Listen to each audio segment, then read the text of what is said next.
أعوذ بالله من الشيطان الرجيم بسم الله الرحمن الرحيم. தேனி என்ற தலைப்பில் அல்லாஹ் தஆலா ஒரு சூறாவை இறக்கியிருக்கான். இன்றைக்கி அந்த சூறா ஓதிட்டு இருக்கும் பொழுது ஒரு ஆயத்து அல்லாஹ் நபியை பார்த்து சொல்கிறான். நல்லா கேட்பீங்களா?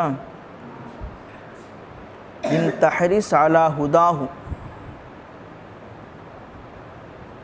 நபியை பார்த்து அல்லாஹ் பயான் செய்கிறான். இந்த மக்களுக்கு நீங்கள் நல்வழி காட்ட பேராசைப்பட்டாலும், ஹிரிஸ்னா அரபில் என்னது? பேராசை. ஆசை வேற, பேராசை வேற. உதாரணமாக இப்போ காலையில் 7 to 8 விளையாட விட்றோம், விளையாட மனசு வருதில்ல, இது ஆசை. பேராசைனா 8 தாண்டி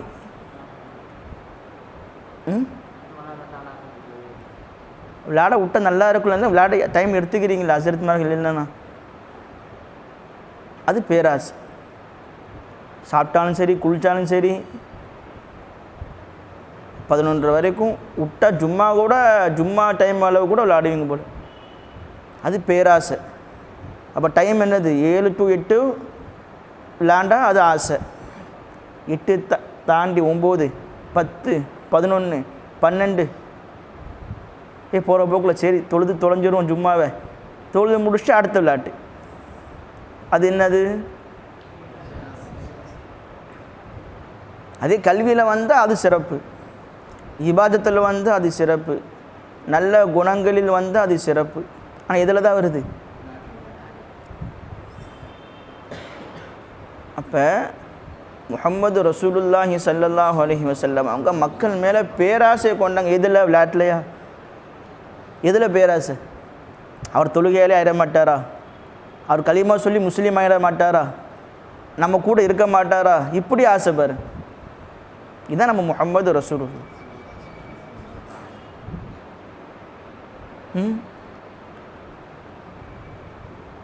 அன்னைக்கு கூட ஒரு சொன்னேன், உலக முஸ்லீம்களில் அதிகமான நபர்களுக்கு வைக்கப்பட்ட பேர் என்னது? அல்லாஹு அக்பர். 2வது ரேங்கு அஹ்மது. அல்லாஹு அக்பர். உலக மக்கள் எத்தனை பேர் இருக்கானுங்க? 800 கோடி. அது இஸ்லாமிய மக்கள் ஒரு கணிசமான தொகை. ஒட்டுமொத்த 800 கோடி மக்கள் ஆய்வு பண்ணுறான், யார் யாருக்கு என்னென்ன பேர் அதிகமாக வச்சுருக்காங்கன்னு சொல்லி. இஸ்லாமிய மக்களை மட்டும் ஆய்வு பண்ணலை, இப்படி ஒட்டுமொத்த உலக மக்களை ஆய்வு எடுக்கிறான், யாருக்கு என்னென்ன பேர், ஒரே மாதிரி பேர் எத்தனை பேருக்கு இருக்குன்னு. ஆச்சரியப்பட்டு நிற்கிறான். ஆய்வு செஞ்சு சொன்னவன் நம்ம இஸ்லாமிய மக்களா? அவன் திங்கிறதுக்கும் தூங்குறதுக்குமே நேரம் கரெக்டாக இருக்குது. எங்கே சமுதாயத்தின் மேலே அக்கறை அவனுக்கு இருக்குது? ஆய்வு பண்ணது யார்? மாற்று மத மக்கள் தான் ஆய்வு பண்ணுறான், யார் யாருக்கு ஒரே மாதிரி பேர் யாருக்கு இருக்குன்னு. புகழ் பெற்ற பேர் தானே வச்சுருப்பாங்க. ஆய்வு பண்ணணும்னு ஆய்வு பண்ணால் அதில் முதல் ரேங்க் யாருக்கு? அல்லாஹு அக்பர். அவன் அப்படியே ஷாக்காகி போய் நிற்கிறான். அப்படி என்னடா அது, யாரை பார்த்தாலும் முகம்மது அகமது. அப்போ எல்லாருடைய மனதிலையும் யார் இடம் பிடிச்சாங்க? அல்லாஹு அக்பர். காரணம் என்ன? அவங்க சமுதாயத்தின் மேலே வச்ச அந்த அன்பு.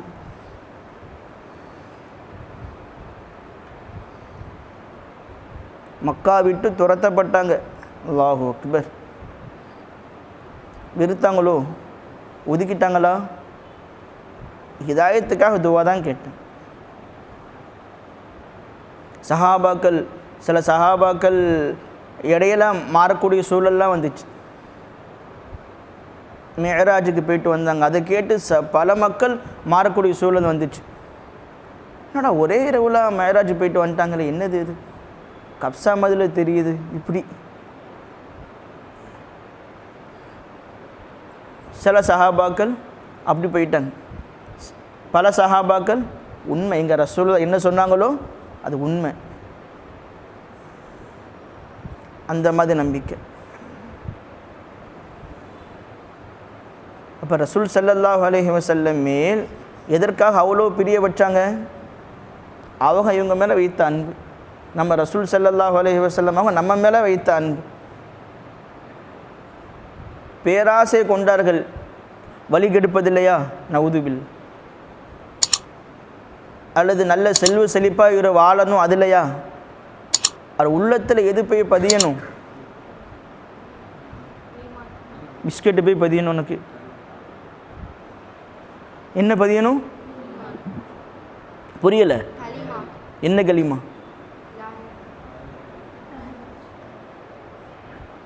ஏழாம் களிமாவா உனக்கு? சக்கு சொல்ல மாட்டேன். என்ன களிமா பதியணும்? அந்த களிமாவுக்கு பேர் என்ன?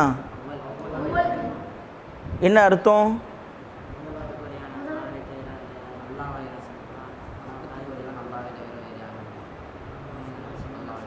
அப்போ தனியாக அப்துல்லாட்ட என்னன்னு கேட்டால் மட்டும்தான் அங்கேருந்து வரும் பதில். தனியாக கேட்கணும். அப்போ அதுக்கு தகுந்த மாதிரி தான் எல்லாமே வரும். இங்கேருந்து சத்தம் வருது, அங்கே சத்தத்தை காணாமே. இப்போ தனியாக அப்துல்லா நீ சொல்லுப்பான்னு தான் சத்தம் வருமோ? மொய்தீன் பிச்சு அறவே சத்தத்தை காணும். அப்போ என்ன அர்த்தம்? அப்போ அது கூட அதை உள்வாங்கி சொல்லக்கூடிய அறிவு வரல பார்த்தீங்களா? அதை கூட உள்வாங்கி சொல்லணுமே. எண்ணத்தை சொல்லிக்கிட்டு சப்தத்தையே வேஸ்ட் ஆக்கிட்டு இப்படி வீண் வீரங்க செய்யக்கூடாதுல்ல. நம்ம ஏன் சத்தம் போட்டு சொல்லி சத்தத்தை ஏன் வீண் வீரங்க செஞ்சுக்கிட்டு 1 மணி நேரம் பேசுகிற உட்காந்து வெட்டியா? அது வீண் விரயமாக தெரியல. மனசில் போய் பதிலிக்குது, என்னத்தை போட்டு தான் சொல்கிறானு இல்லை. இதுதான் நம்முடைய பலவீனன்று.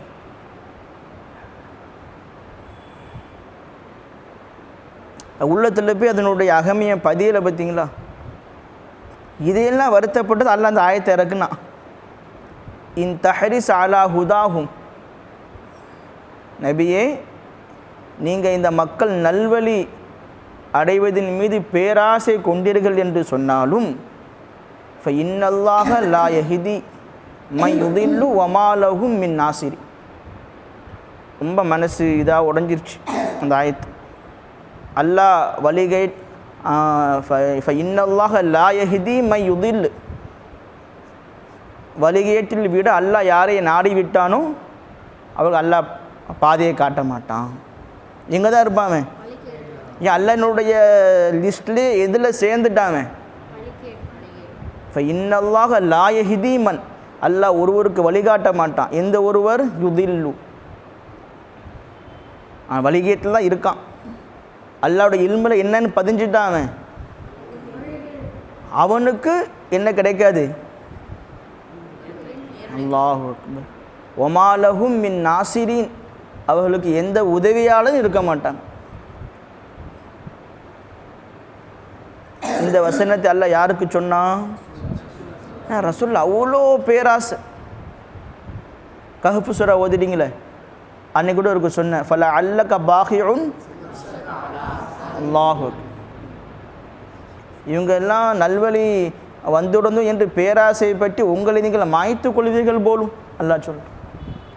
உங்கள் ரூஹே போகும் அளவுக்குள்ளே வருத்தப்படுறீங்க, நீங்கள் கவலைப்படுறீங்க, கஷ்டப்படுறீங்க. அந்த இன்னைக்கு இவர் முஸ்லீம் ஆயிட மாட்டாரா? இன்றைக்கி இந்த சஹாபி முஸ்லீம், இந்த ஒரு மனிதர் முஸ்லீம் ஆக மாட்டாங்களா என்று ஏவிங்கி தவிச்சாங்க. யார்?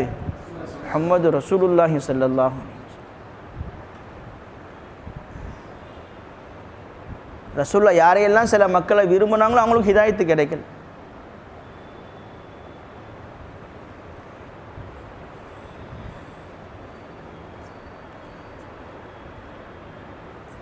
எதுக்கு இந்த பேச்சு வந்துச்சு?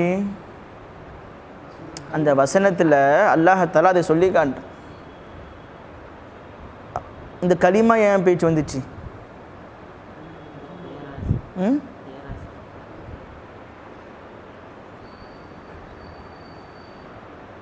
கலிமா சொல்லி முஸ்லீம் ஆயிட மாட்டாங்களா? கலிமாவுக்கு மீனிங் என்னன்னு கேட்டோம். அந்த கலிமாவுக்கு அர்த்தம் என்ன? இது ஏன் முதல்ல வரலை? இப்போ நம்மள்ட்ட அந்த ஆசையே இல்லைன்னு அர்த்தம். மையத்தா இருக்கணும். இதில் உஸ்தாதுக்கு முன்னாலே, அல்லாஹ்வுக்கு முன்னால் தக்பீர் கட்டிட்டு மையத்தா ஆயிரணும். அதான் அரபியில் ஒரு பழமொழி சொல்லுவாங்க, இமாம் கஸ்ஸாலி ரஹ்மத்துல்லாஹி அலைஹி அவங்க சொன்னதாக குன் மையத்தன் ஃபியதில் கஸ்ஸால். ஒரு ஆசிரியர் மாணவர்கிட்ட எப்படி இருக்கணும்னு கேட்டால் குன் நீ ஆயிரு, குன் மையத்தன் என்னவாயிருணுமா மையத்தாயிரு, ஃபியதில் கஸ்ஸால் குளிப்பாட்டக்கூடிய உஸ்தாதருடைய கரத்திலே. உன்னை அப்படியே அழகுபடுத்திடுவாங்க.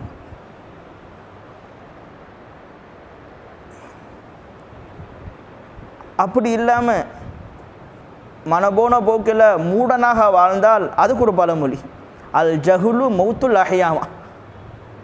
அல்லாஹு அக்பர். மடமை என்பது உயிரிருந்தும் செத்த பிணத்துக்கு சமம். ஒருத்தர் இருக்கான், எதுவுமே படிக்கலை, எதுவுமே தெரியலை, அலிபா தெரியலை, சூரா தெரியலை, கலிமா தெரியலை, அவன் என்ன மாதிரி வாழ்க்கையை வாழ்ந்துட்டு இருக்கான்? உயிரிருந்தும் செத்த பிணத்துக்கு சமமா? அல்லாஹு. அப்போ எப்போ அவன் ஹயாத்தா ஆகுவான்? யார்கிட்ட மையத்தான் இருக்கணும்?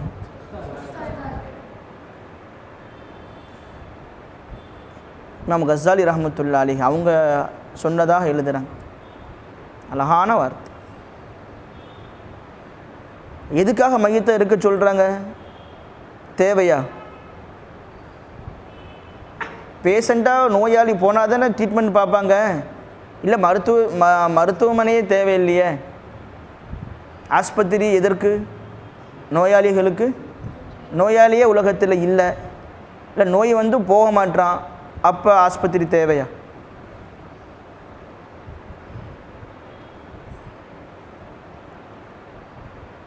அப்போ நோயாளி ஆஸ்பத்திரிக்கு போயிட்டாங்க, என்ன பார்ப்பாங்க டாக்டரு? தலைவலினா தலைவலி மாத்திரை கொடுப்பாங்க, வயிற்று வலினா ஆப்ரேஷன் பண்ணணுன்னா வயிற்று வலிக்கு தலைவலி மாத்திரை கொடுத்தா, தலைவலிக்கு வயிற்று வலி மாத்திரை கொடுத்தா. அப்போ இவரும் முழிச்சுக்கணும், அவரும் உஷாராக இருக்கும். அங்கே உஷாராக இருக்கிற மாதிரி இல்லையா? பார்த்துரு என்ன அங்கே லிஸ்ட்டில் உள்ள மாதிரி கரெக்டாக இருக்கா, வாங்கலாமா வாங்கக்கூடாதா எல்லாம் பார்க்குறாங்களா இல்லையா? நீங்கள் பார்க்க மாட்டிங்களா? இங்கே பார்க்க மாட்டீங்கப்பா. வீட்டுக்கு போனால் இங்கே தான் டூருக்கு தானே போயிட்டு வரீங்க.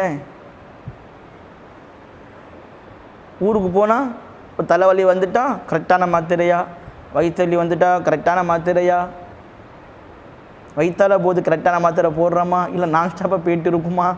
என்ன ஆய்வு? கல ஆய்வு வாங்கி போட தானே செய்கிறோம். இப்போ தான் தாகாக்கு சிரி போகிறது. கல ஆய்வுன்னு சொன்னதுமே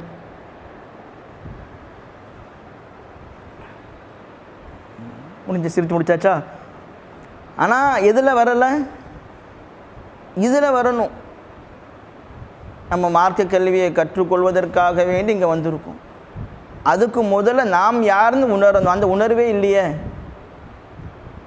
நான் மனுஷன் தானே, நம்மளாம் சொல்லிக்கிட்ட மனுஷனா? அதான் அல் ஜஹுல்லு மௌத்துல் அஹ்யா வந்துருச்சே. ஒரு புத்தகம் படிச்சுட்டு இருக்கு, அழகாக இருக்குது. ஒவ்வொரு பழமொழியும் அழகாக எழுதிட்டே வரேன். சிலது ஹதீஸாக இருக்குது, சிலது அக்வாலுல் ஐமா இமாம்களுடைய சொல்லாக இருக்குது. படிக்க அவ்வளோ ஆனந்தமாக இருக்குது, வட்டுருக்கமாக இருக்குது. அப்போ நான் மனுஷன் தானே, ஒழுங்காக சாப்பிட்றோம், எல்லாம் தூங்குகிறோம், ஜாலியாக இருக்க மனுஷன் தானே நினச்சிட்டு இருக்கான் மனுஷன். ஆனால் எப்படி அவன் மடமை என்னவா ஆக்குது அவனை? ஒரு பழமொழி சொன்னப்பா, அல் ஜஹுலு மௌத்துல் அஹ்யா, என்ன அர்த்தம் சொன்னோம்? அப்போ நம்ம வந்து மையத்தா உஸ்தாதிட்ட மையத்தா இருக்கும்படி அல்லாஹாலா பெரியவங்க சொல்கிறாங்க, இமாம் சொல்லி கொடுக்குறாங்க, கஸ்ஸாலி இமாம் சொல்கிறாங்க. ஆனால் மையத்துனா மையத்தின் லிஸ்ட்டா ஹயாத்தாக்கு தான். இவன் எனக்கு அதெல்லாம் தேவை கிடையாது, நான் ஹயாத்தா தானே இருக்கேன். ஆனால் மார்க் அடிப்படையில் யார் அவன்? மரமண்டிலே மரமண்டு ஆக மண்டு. அதனால தான் மையத்துன்னு இருந்துச்சு. இன்னமும் மையத்து நல்லா தலா சொல்கிறான். நபியை பார்த்து பயான், நபி நீங்களும் மையத்து, அந்த மக்களும் மையத்துன்றான்.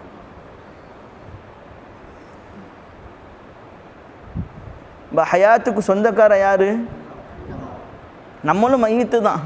இந்த மையத்தை மார்க்க வரவேற்குது. எந்த மையத்து?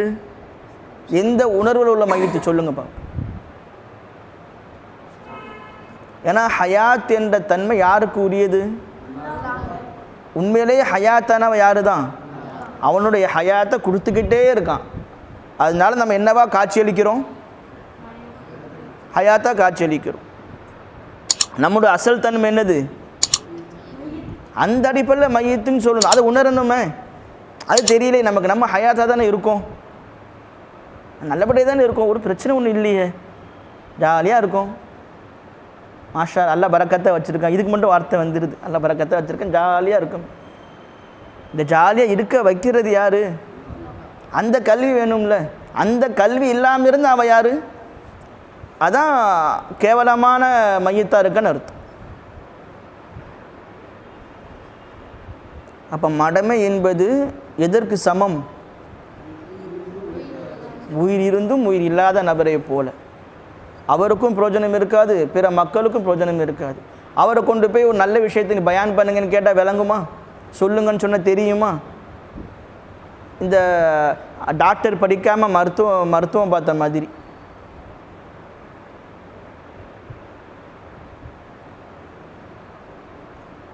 அப்போ நம்ம யார் என்பதே உணராமலே இருக்கோம்.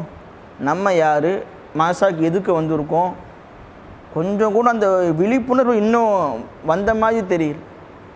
எடுத்து சொல்லும்போது சிந்தனைக்கு வருது, அதோட ஒரு கேலி சிரிப்பு நக்கல் நையாண்டி முடிஞ்சா அவ்வளோதான், மௌத்தாயிரும். அந்த உணர்வு மௌத்தாயிரும்.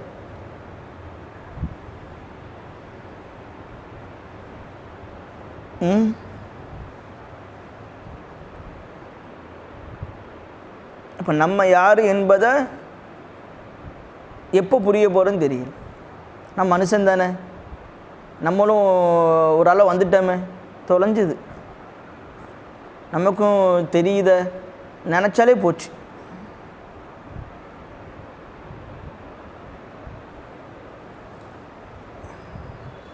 இப்போ நம்ம யார் உணரணும், எதுக்கு வந்திருக்கோம் என்பதை உணரணும். உணர்ந்தாலே நம்ம மாறிடும். அல்லாஹ் மாற்றிக்கிட்டே இருப்போம்.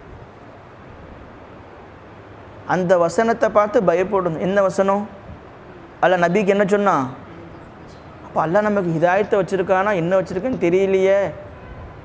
நம்ம குர்ஆன் பக்கம் வந்துட்டோம், அறகுறையாக வச்சுப்போமா தெரியலையே, நல்ல படிப்போமா படிக்க மாட்டோன்னு தெரியும். அந்த வருத்தங்கள் முதல்ல இருக்கும். படிப்பில் எப்படி கவனம் செலுத்துகிறோம், படிப்பில் இன்ட்ரெஸ்ட் வரலையா, இன்ட்ரெஸ்ட் வரலை என்பதையாவது வருத்தமாக பார்க்கணும். அந்த வருத்தமும் இல்லையே. படிக்கிறோம், இது எரிச்சலாக இருக்குது, எரிச்சலாக இருக்க அது தப்பாச்ச என்ற உணர்வாக வரணும்ல, அந்த உணர்வும் வந்த மாதிரி தெரியலையே. இப்போ நாளைக்கு சமுதாயத்தில் எப்படி இருக்க போகிறோம்? நமக்கு உள்ளேயும் நமக்கு எதிர்ப்புகள் இருக்குது, வெளியே எதிர்ப்புகள் இருக்குது. அப்படிப்பட்ட ஒரு சமுதாயமாக வாழ்ந்துட்டு இருக்கணும். நமக்கு மத்தியில் ஒற்றுமை இருக்கா?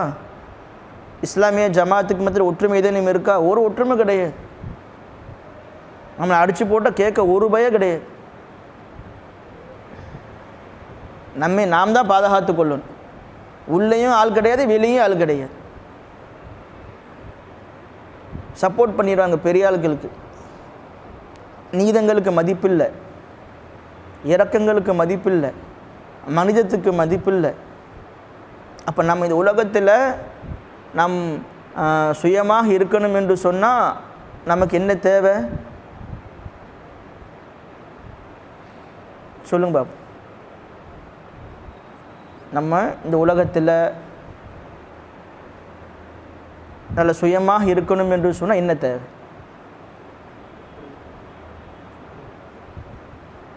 ஒருத்தர் கூட சிந்தனை இல்லை.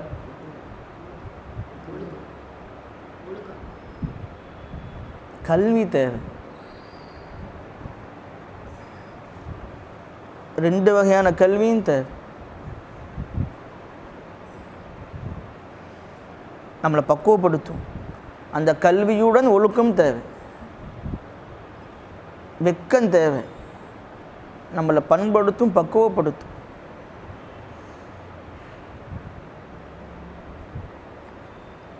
மெட்ராஸ்க்கு போயிருந்தேன். அங்கே மெட்ரோ ரயிலில் போயிட்டு இருக்கேன். எனக்கு எதிர்த்த மாதிரி ஒருத்தர் உட்காந்துருக்கான் தள்ளி. பக்கத்தில் வயசாலே உட்காந்துருக்கேன். ஒரு 18 வயசு பையன், 19 வயசு பையன். இங்கே பெரியார் உட்காந்துருக்கேன். என் பாட்டு கால் மேலே கால் உட்காந்துருக்கேன். இப்படி ஆட்டிக்கிட்டு. அவள் என்ன மதிப்பு? என் காலம் நான் போடுறேன், அவர் உட்காந்துருக்காரு, இதில் என்ன இருக்குது? அவனுடைய பாயிண்ட் ஆஃப் என்னது? நான் படிச்சிருக்கேன், நான் ஜாபுக்கு போகிறேன், வயசு 19 20க்குள்ளே இருக்கும், ஆனால் வேலை தான் பார்க்குற மாதிரி தெரியுது. இப்போ வயசு 24 இருக்கும் வச்சுக்கோங்களேன். கால் போட்டுங்க வயசாலே உட்காந்துருக்காரு, என்ன செய்கிறான் இப்படி போட்டுட்டு ஆட்டு வேற என்ன உணர்வில் செல்ஃபோன் நோண்டிக்கிட்டே, என்ன உணர்வில் ஏன் கால் நான் போடுறேன்ப்பா, உன் மேலே போட்டேனா உன் மேலே பட்டுச்சா? அவன் கேட்குற கரெக்ட் தானே, லாஜிக் கரெக்ட் தானே, லாஜிக் தானே, பதில் என்ன இருக்குது? சரி உன் கால் நீ போட்டாப்பா, போலீஸ் ஸ்டேஷனுக்கு போட அதே மாதிரி போட்டேன், போலீஸ் ஸ்டேஷனுக்கு போகிற இதே விஷயத்துக்காக நல்ல விஷயத்துக்காக தான் போகிற, அதே மாதிரி போட்டு உட்காரம்பா, உன் கால் தானே. கலெக்டர் ஆஃபீஸுக்கு போகிற, இல்லை அரசாங்க ஆஃபீஸுக்கு போகிற, அதே மாதிரி போட்டு அதே மாதிரி ஆட்டேன். அப்போ ஏன் ஆட்டலை, அப்போ ஏன் போடலை, அதுக்கு நீங்கள் காரணம் சொல்லுங்களேன்ப்பா. அந்த இடம் அவனை மாற்றுதில்லை, இங்கே போடக்கூடாதுடான்னு மாற்றுதா இல்லையா? அதே உன் படிப்பு தான், நீ படித்தவன் தான், நீ அறிவாளி தான், புத்திசாலி தான், நாங்கள்லாம் முட்டாள்ப்பா. அங்கே உட்காந்து காலை போட்டு காலை ஆட்டேன் இப்படி. இப்படியாக தான் வழிகேட்டில் போவான். அந்த பெரியவர் கேட்டால் பிரச்சனை, கேட்காம இருந்தால் பார்த்தீங்களா, அதான் அவர் படித்த பண்பு.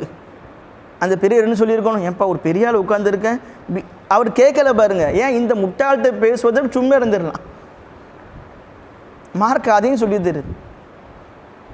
அவன்கிட்ட போய் சொல்லணுமோ, தம்பி ஒரு வயசாலே உட்காந்துருக்கேன்ப்பா, நீ ஏன்ப்பா இப்படி உட்காந்துருக்க அப்படின்னு சொல்லணுமோ? சொல்லக்கூடாது. சொல்லாமல் இருக்கிறதா அங்கே கண்ணியம், நமக்கு பாடம். இப்போ அந்த மாதிரி சமுதாயத்தில் தான் வாழ போகிறீங்க நீங்கள். அந்த இளைஞன் தான் நாளைக்கு நீங்கள் அப்படி தான் வர போகிறீங்க, அந்த சமுதாய மக்கள்கிட்ட தான் நீங்கள் வாழ போகிறீங்க.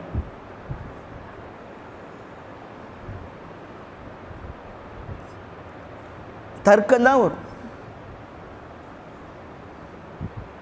அப்போ உங்கள் பாயிண்ட் ஆஃப் வியூவில் எடுத்து சொல்லுங்க, என்ன கேட்க மாட்டேன், இது பண்ண மாட்டேன், நம்ம இதை கரெக்டாக இருக்கிற மாதிரி. அப்போ அப்படிப்பட்ட சமுதாயத்தில் நம்ம இருக்கும் பொழுது நமக்கு எது உதவும்?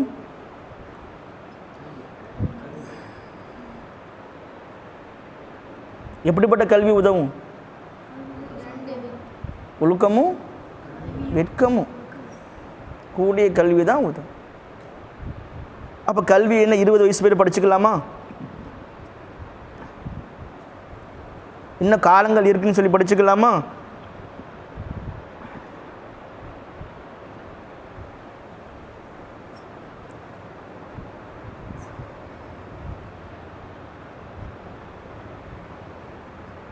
அப்போ கல்வியினுடைய தாக்கம் இன்னும் மனசில் போய் பதியலையே. கல்வி கற்றுக்கொள்ளணும், அதில் நம்ம நல்லபடியாக இருக்கணும். ஒரு பழமொழி சொல்லுவாங்க, அல் ஈமானு உரியானு, ஈமான் என்பது நிர்வாணமாக உள்ளது தான். ஈமான் என்பது என்னது? அதுக்கு ஆடை என்பது தக்குவான்பாங்க. ஒ லிபாசுகு தக்குவா. அந்த ஈமான் வெறுமனே உள்ள அந்த ஈமானுக்கு ஆடை எது? தக்குவா, இறையச்சம் தான். அதுதான் அந்த ஈமானை போர்த்தி பக்குவப்படுத்தி அழகுபடுத்தி காட்டும்.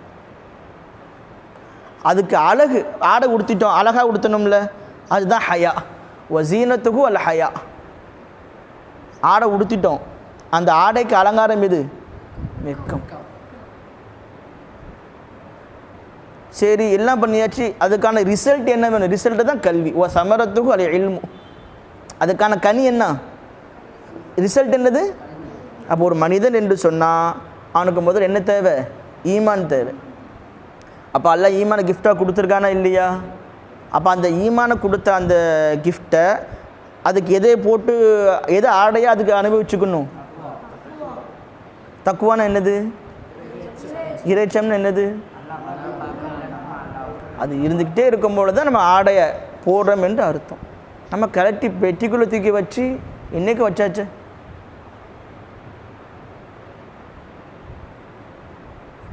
அந்த ஆடை அழகுபடுத்துறது எது? வெட்கம். சுத்தமாக இல்லையே.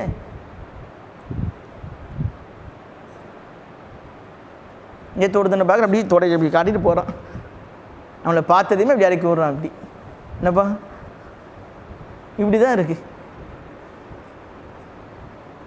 சிலது கேட்ப சிலது கேட்க மாட்டேன், பார்த்தேன்.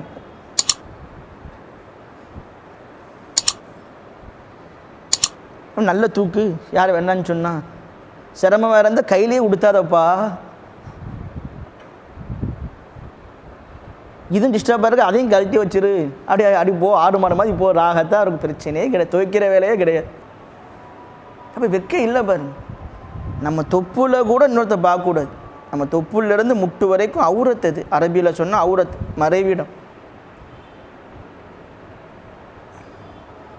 இன்னும் சொல்லப்போனால் பேர உடம்பை கூட பிறர் பார்க்காத அளவுக்கு வச்சு கண்டிஷ்டி போட்டுருவாங்கன்னுக்காகவே.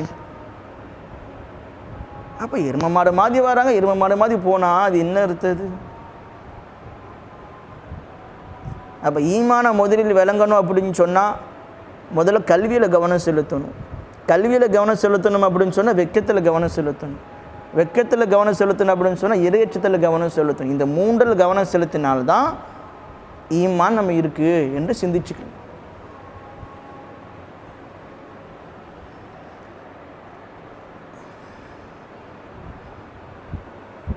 குளிக்கும் போது ஆய்வு பண்ணால் தெரியும், மோசத்திலே ஆக மோசம். அது எங்கே தெரியும்னா கல்வியில் தெரிஞ்சிடும். டெலஸ்கோப் வச்சு பார்க்க தேவையில்லை, ரொம்ப ஆய்வுலாம் பண்ண தேவையில்லை. அவன் கல்வியினுடைய அந்த இதை வச்சு ஈஸியாக புரிஞ்சிடும். இன்னொன்று ஒரு விஷயம் குடும்பத்துடைய பாரங்கள் தெரியாமல் அல்ல ஆக்கிரும். அதை விட ஒரு மடம் எதுவுமே கிடையாது. நம்மளை ஒரு ஸ்டாண்டர்டாக வச்சுருக்க அப்படின்னு சொன்னால் அதுக்கு முக்கிய விஷயம் என்ன? ஒன்று இது, இன்னொன்று குடும்ப சூழல் நம்மளை மாற்றிக்கிட்டே இருக்கும்.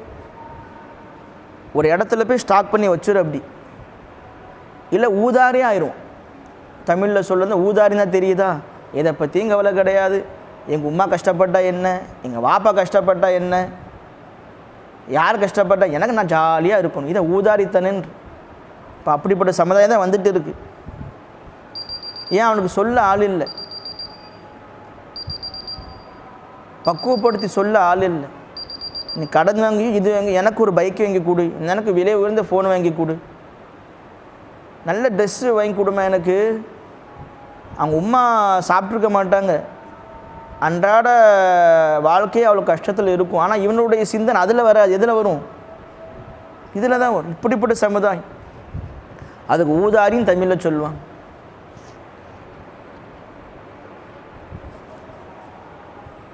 இப்போ இங்கேயும் நம்ம எவ்வளோ விஷயங்கள் பார்த்துருக்கு, கேட்டிருக்கு, கேள்விப்பட்டிருக்கு. ஒவ்வொரு பேரண்ட்ஸோடைய ரிசல்ட் நமக்கு தெரியும். அந்த அவன் பேரண்ட்ஸ் சொல்லக்கூடிய அந்த பாதிப்புகளுக்கும் அந்த கஷ்டங்களுக்கும் இவனுடைய பார்வையை பார்க்குறோம், சம்பந்தமே இருக்கிற மாதிரியே தெரியல. அதான் ஊதாரின்னு சொல்கிறேன்.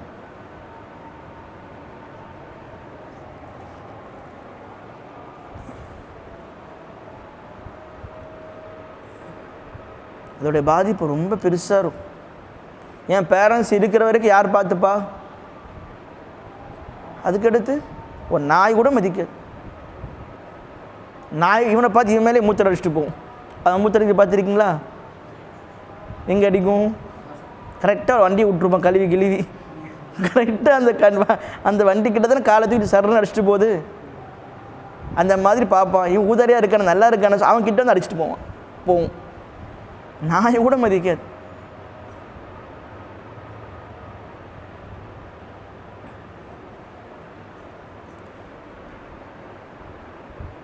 அல்லாஹ் தஆலா கண்ணியமாக நம்மளை வச்சிருக்கான்னுக்காக சொல்லி காட்டு.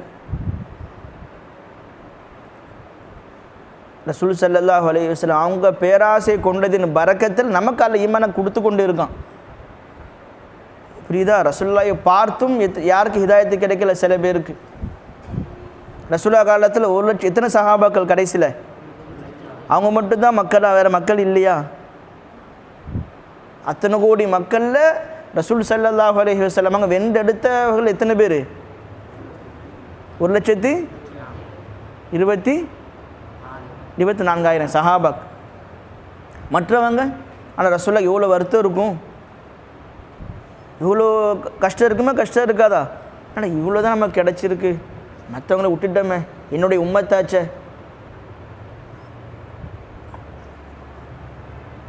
ரசூல்லாவோட சின்ன வாப்பா கடைசி வரைக்கும் களிமா சொல்லலையா? அவங்க ரசூலா எவ்வளோ வருத்தப்பட்டிருப்பாங்க. ரசூலோட சின்னப்பா பேர் என்ன? சக்காத்து ஹால போகிறாங்க. சின்னப்பா நீங்கள் சொல்லுங்க பாப்பா, லா இலாஹ இல்லல்லாஹ் முஹம்மது ரசூல் சொல்ல எழுந்தாங்க. பக்கத்தில் உள்ளவங்க சொல்ல உடலை. ரசூல் வருத்தப்பட மாட்டாங்களா? சொந்த எடுத்து வளர்த்த சின்னப்பா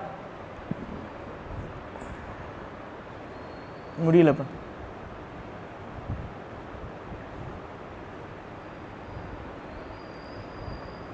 இதுக்காக இந்த பேச்சு வந்துச்சு. அப்போ ரசூல் ஸல்லல்லாஹு அலைஹி வஸல்லம் ஹயாத்தாக இருக்கும் பொழுது 23 ஆண்டு காலம் மக்கள்கிட்ட மார்க்கத்தை எடுத்துரைத்து அத்தனை கோடி மக்களில் வென்றெடுக்கப்பட்ட சஹாபாக்கள் எத்தனை பேர்? இப்போ மற்ற சஹாபாக்கள் ரசூல்லா பார்த்தாங்க, ரசூல்லாட்ட பேசியிருக்காங்க, ரசூல்லாவுடைய காலத்தில் வாழ்ந்திருக்காங்க. ஆனால் என்ன இல்லை, இப்போ நம்மளை எத்தனை வருஷத்துக்கு பிறகு வந்திருக்கோம், வந்து நமக்கு அல்லாஹ் ஹிதாயத்தை கொடுத்துருக்கான் என்று சொன்னால் அப்போ அது உணரணுமா இல்லையா? அப்போ நமக்கு உணரலை என்று சொன்னால் அப்போ அல்லாஹ் நமக்கு எப்படி வச்சுருக்கான்னு தெரியல. இப்போ உணர்தல் எது? ஈமான பின்னால் உணர்ந்துக்கல. இப்போ உணர்தல் எது? கல்வி தான் முதல்ல உணரும். கல்வி வரலையா, படிப்பு வரலையா, அல்லது படிப்பு வருது தங்கலையா, அல்லது படிப்பு சரியாக வரமாட்டேது என்ற எது தான் கவனம் செலுத்தணும்? கல்விக்கு முன்பு 2 விஷயம் சொன்னேன். வெக்கம், அல்லாஹ் ஜொலிக்க வச்சிரும். இது ஜொலிப்பு கிடையாது, பின்னால் ஜொலிக்கிறதான் ஜொலிப்பு. இது அல்லாஹ் வாய்ப்பு கொடுத்துக்கிட்டே இருக்கான். தடிக்கு விழுந்தாலும் திரும்ப வா என்று கை பிடிச்சி அல்லாஹ் கொடுத்துட்டு தூக்கி விட்டுட்டே இருப்பான். வாய்ப்புகள் எல்லாம் கொடுத்துக்கிட்டே இருப்பான். எதுக்காக வாய்ப்பு கொடுப்பான்? ஈமானில் பரிபூர்ணம் அடைவதற்காக வேண்டும். ஈமானில் பரிபூர்ணம் அடைய வேண்டும் என்று சொன்னால் எத்தனை நிபந்தனைகள் இப்போ தேவை? 3. என்னெல்லாம்? ஃபஸ்ட் என்னது? கல்வியில் கவனம். அந்த நோக்கம் கல்விக்காகத்தான். இல்லை வீட்டில் பராமரிக்க முடியலவங்க சேர்த்து விட்டாங்களே யாரையாவது? எங்கள் வீட்டில் முடியலை அப்படின்னு சொல்லி வந்துட்டிங்களா? அல்லது வீட்டில் வந்து சாப்பாடை போட முடியலங்க வந்து விட்டாங்களா? அல்லது என்னால் வளர்க்க முடியும்னு சொல்லி வந்து விட்டாங்களா? அப்படி இருந்தால் அப்படி தான் போகும். அப்படியே தான் இருக்கீங்களா? எதுக்காக வந்து விட்டாங்க? அப்போ கல்வியில் எப்படி இருக்குன்னு பார்க்கணும்ல. அப்போ கல்வி என்பது லேஸ்பட்ட கல்வியா? இன்னமல் இல்மு இந்த கல்வி அல்லாட்ட தானப்பா இருக்குது. அப்போ கல்வி யார்கிட்டேருந்து வாங்கணும்? ஷேட்டான்ட்டையும் கல்வி அல்லாஹ் கொடுத்துருக்கு. அவன்கிட்ட வாங்கினா ஒழுக்கம் இல்லாமல் இருக்கும். அல்லாட்ட வாங்கினா இந்த 2 வந்துட்டு வெக்கமும் தக்குவாவும் வந்து அல்லாட்ட நிபந்தனை. எது வர்றதுக்கு? அப்போ நம்ம வந்து கல்வி வருது, எது என்ன உலக கல்வியாக இருந்தாலும் சரி அல்லது தீன் கல்வியாக இருந்தாலும் சரி, அது யாரிடமிருந்து வாங்கணும்? அப்போ அல்லாஹ்விடமிருந்து நம்மிடம் கல்வி வர வர வர 2 விஷயங்கள் கவனம் வந்துக்கிட்டே இருக்கும். எதில்? வெட்கத்திலையும் அதுக்கிடம் தக்குவா. அது எது வரணும்? வெக்க வரணும். அடுத்து என்ன வரணும்? இந்த 2 கவனம் ஆட்டோமேட்டிக் அல்லா தாலா கொடுத்துரும். அதில் கவனம் செலுத்துப்பா. கல்விக்கு நான் பொறுப்பேற்றுக் கொள்கிறேன். யார் பொறுப்பேற்றுப்பா? அந்த கல்வி அற்புதமான கல்வியாக இருக்கும். நம்மளை பண்படுத்திக்கிட்டே இருக்கும், பக்குவப்படுத்திக்கிட்டே இருக்கும். இல்லை என்று சொன்னால் காணல் நீர் மாதிரி ஆயிரும். கல்வி வர மாதிரி தெரியும், படிக்கிற மாதிரி தெரியும், ஃபஸ்ட் ரேங்க் இருக்கிற மாதிரி தெரியும். நமக்கெல்லாம் வந்துருச்சுடா, அது கிடைக்கல, ஒன்றும் பிரச்சனை இல்லை, பார்த்துக்கலாம். குரான் தானே பார்த்துக்கலாம், மனப்பாடம் தானே பார்த்துக்கலாம், மேக்ஸு தானே பார்த்துக்கலாம். நம்மளை பெருமையில் கொண்டு போய் விட்டுரும். அது யாருடைய கல்வி? கடைசியில் அங்கே தான் போய் நிற்கும். அப்போ இல்முல்லா இல்மு ஷைத்தான். அப்போ ஷைத்தானுடைய கல்விக்கு நிபந்தனையே கிடையாது, இஷ்டம் போல இருக்கலாம். அது மங்கித்தான கல்வி, ஜஹிலை தான் கொடுக்கும், மடமையை தான் கொடுக்கும். அப்போ கல்வி யாரிடம் இருந்து பெற வேண்டும்? நிபந்தனைகள் என்ன? அப்போ இந்த 3 நம்மிடம் சேரும்போது எதில் ரிசல்ட்டு கிடைக்கும்? ஈமான் ரிசல்ட்டு கிடைக்கும். ஈமானுக்காக தான் நம்ம வாழ்கிறோம், ஈமானை கொண்டு வாழ்கிறோம், ஈமானுக்காகத்தான் வாழ்கிறோம். அந்த வாழ்க்கை தான் சிறந்த வாழ்க்கை. இந்த உலகில் எந்த சூழல் வந்தாலும் அந்த ஈமான் நம்மளை வந்து மெருகேற்றிக்கிட்டே இருக்கும். அப்போ இந்த உலகத்தில் ஈமானை கொண்டு வாழ்ந்தால் மூத்தா போன பேர் மறு உலகத்தில் எப்படி இருக்கலாம்? அல்ல சிறந்த வாழ்க்கையெல்லாம் அங்கே வச்சுருக்கோம். இங்கே சிறந்த வாழ்க்கை தான். கல்வியினுடைய பரக்கத்தில், வெட்கத்துடைய பரக்கத்தில், தக்வானுடைய பரக்கத்தில் சிறந்த வாழ்க்கை. ஏன் ஒமை எத்தகில்லா யஜஅல் லஹு மஹ்ரஜா வயர்ஸுகுஹு மின் ஹைஸு லா யஹ்தஸிப் உலகத்தில் சொன்னது. கல்வியோட அடுத்த லெவல் என்னவா இருக்கணும்? டக்குன்னு வரமாட்டது பதில். வெக்கம். கல்வியினுடைய அடுத்த லெவல் என்னவா இருக்கணும்? இதில் கவனம் செலுத்தும் பொழுது அல்லாஹ் உலகத்தில் சும்மா விட்டுருவானா? அதான் ஒமை எத்தகில்லா யஜஅல் லஹு மஹ்ரஜா. கஷ்டப்படும் போது அதனுடைய ரிசல்ட் அல்லாஹ் கொடுத்துருவான். இதை விட்டு எப்படி வெளியே வரணும் என்ற ரிசல்ட் அல்லாஹ் தஆலா காட்டுவான். அது போக வயர்ஸுகுஹு மின் ஹைஸு லா யஹ்தஸிப் அறியாத புறத்திலிருந்து, புரியாத புறத்திலிருந்து உதவிகள் செய்வான், ரிஸ்க் வழங்குவான். அல்லாஹ்னுடைய வாக்கு. அப்போ இந்த உலகத்திலையும் அல்லாஹ் தஆலா சோடையாக வைக்க மாட்டான். நாளைக்கு மறுமையிலையும் ரசூலுல்லாஹ் கூட இருக்கக்கூடிய பாக்கியத்தை கொடுத்துருவான். சஹாபாக்களுடன் இருக்கக்கூடிய பாக்கியத்தை கொடுத்துரும். புரியுதா இல்லையா? ஆக இப்போ கல்வியில் கவனம் செலுத்துவோமா இல்லையா? இல்லை பழையபடி அப்படி தான் இருக்குமா? சில பேர் படிக்கிறீங்க, சில பேர் படிக்க மாட்டீங்க. இப்போ குர்ஆன் பாட விஷயத்தில் கவனம் செலுத்துவீங்களா? தஜ்வீதில் இன்னும் ஒரு பரிபூர்ணமாக ரிசல்ட்டு வரலன்னு ஹஸரத் சொன்னாங்க. குர்ஆன் அல்லாஹ்வுடைய கலாம், அதை திருத்தமாக தெளிவாக ஓதினால்தான் நமக்கு நன்மை. அதை மாற்றிக்கலாமா இன்ஷா அல்லாஹ் தஆலா? அப்போ எத்தனை விஷயத்தில் கவனம் செலுத்தணும்? ஃபஸ்ட்டு எதில்?